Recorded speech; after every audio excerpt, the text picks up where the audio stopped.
Hi everyone. So I'm going to talk about the books I read last week. Now, I started off reading a book and it was taking me like how many days to kind of like get through it. I don't know what it was, but I just was having trouble getting through it. So I ended up DNFing it at like 30%. And then I ended up going into another book at that point. So I ended up going into,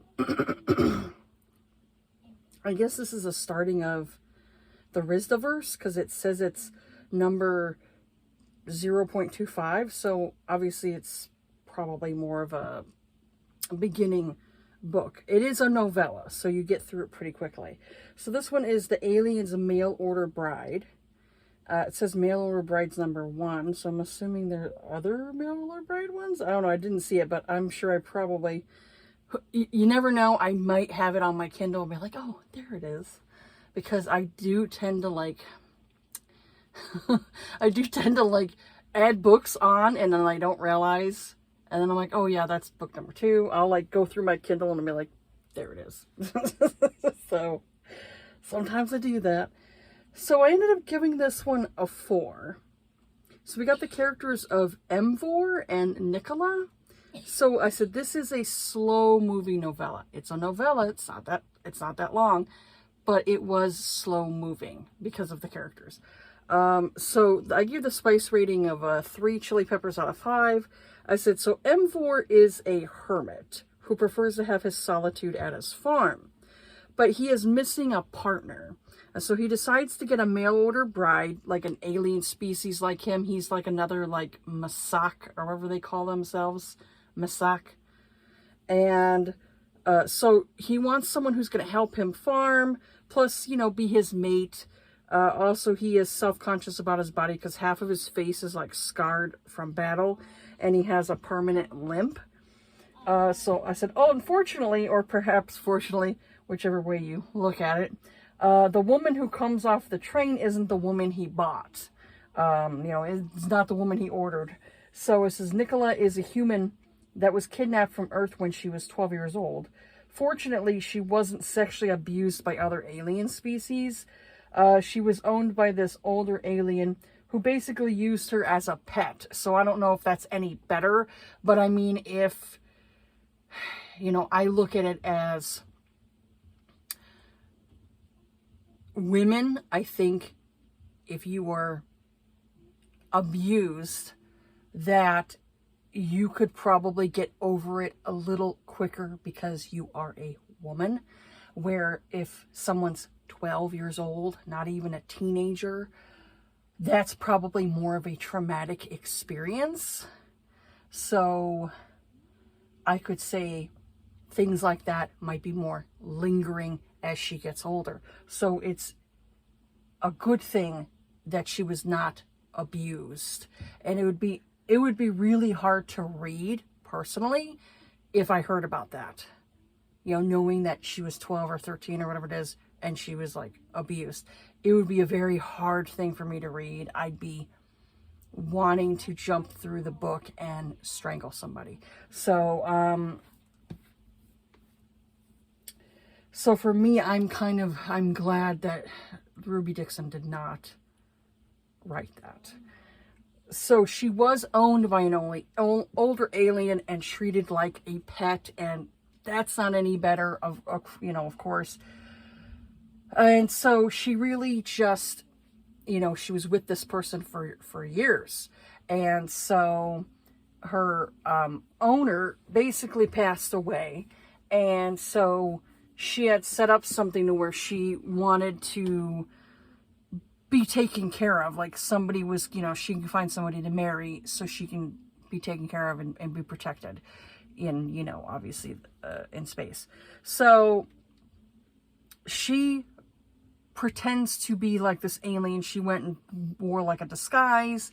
And so when they get home, he realizes that she's not an alien, she's human. So he's thinking to himself, like, I don't want her. She's, she's small, she looks weak kind of thing, She's probably not going to be able to help me farm and all that stuff.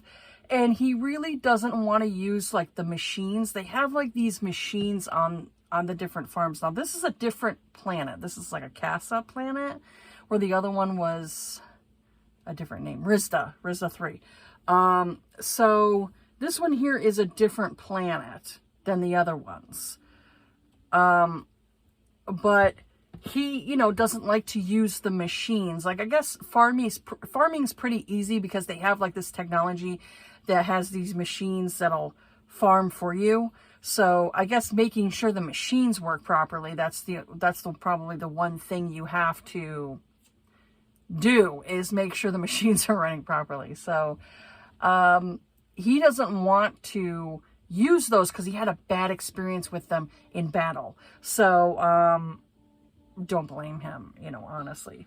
So he really wants someone who can help him get their hands dirty, you know, that type of thing. So he kind of looks at her and obviously prejudges her and thinks that she's not going to be able to handle, you know, the workload. So it takes them a while to kind of warm up to each other. I really felt for Nicola because she just, you know, she liked the bake and she liked to, you know, she was more of a homebody. So she's like, you know, she wanted him to see her as, you know, a mate. And it was really, you know, I felt for her because he really just was kind of fighting it and fighting the attraction. And he clearly was attracted to her. The more he got to know her, the more he realized that, oh, she's not weak, you know, that, oh, you know, she bakes like this stuff and he just loves her food. And it was a cute, you know, and sweet romance. But yeah, it took a little bit to kind of like get to something. And then when they finally got together, it was like really quick, you know, for them when they finally got together, like 80% in, and they were like, you know, together, and you know, then it was like over, and I was like, dang, you know, like, I would have liked to have seen like a little bit more romantic type of thing. So yeah, like I said, it is a slow burn romance. And, but I still found it enjoyable. So then the next one I ended up reading, now this one, I wouldn't say got overhyped, but there definitely was like how many people who talked about this book. And I kind of feel like it was overrated.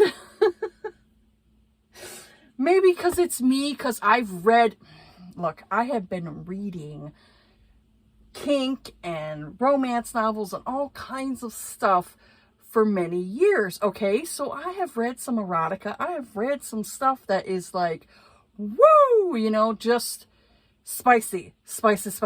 So when I went into this book, I'm thinking, okay, you know, let's see.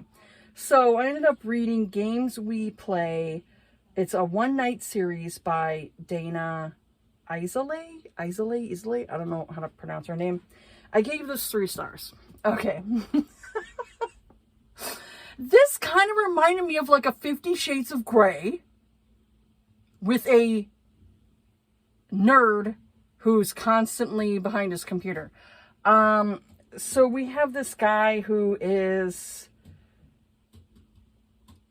he's a video game streamer. And so I'm like, okay, you know, not sexy, I'm sorry. It's not sexy. Video game streamers are not sexy. I don't find that attractive. I'm sorry. So we have the characters of Quinlan, Quinn, and Jack Joker. So this one here, I gave this 3 spice out of 5. So there is content warning for talk of suicide in here, BDSM, and also degradation. So if you're not into that, you're not going to like this book. So I said, clearly the author has a thing for the Joker and Harley Quinn romance. So personally, I think it's a terrible couple that you'd want to emulate. So I said, if anyone has read the comics or watched the animated series, Dr. Harleen Quinzel was the Joker's therapist in Arkham Asylum. I said, and she unfortunately fell in love with him. In turn, he sexually abused her, tormented her enough that she emotionally broke down and became mentally unstable. Then became Harley Quinn. So I said, with this story, we have the character of Joker. He is a gamer / online streamer that is wealthy, which I'm like, oh, Geez, not shocking. He's wealthy. He also wears a mask while online to protect his identity. He was asked to be interviewed, and when he saw who the interviewer was at his door, he instantly became infatuated with her. So Quinlan is a writer, and once she gets inside his home, stupid decision on her part. I said, dude could have been an axe murderer or something.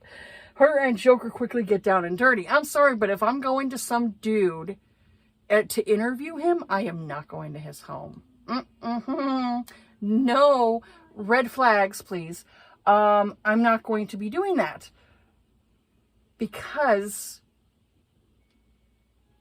women get murdered, women get sexually assaulted all the time.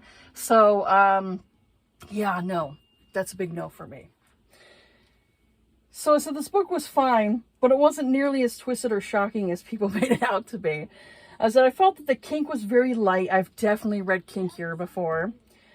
He has sex with her, and once he, ejaculates inside her, only then does he ask if she's on the pill. And I'm like, you're not very smart now, are you? You could have asked her this before you stuck your junk in her. There are girls out there who, they have no problem with a dude who's wealthy jacking in them, because then it'd be like, okay, 18 years of, child support. Some women are like that.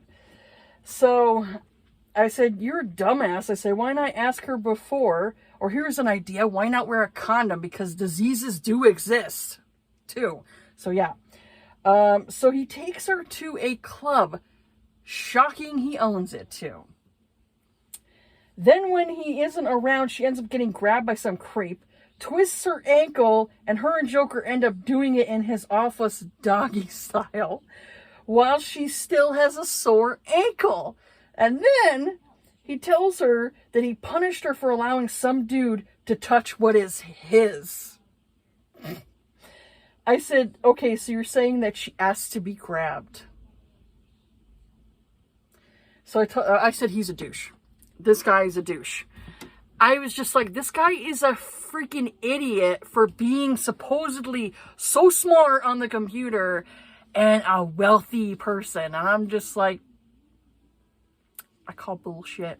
So yeah, for me, I was just like, no.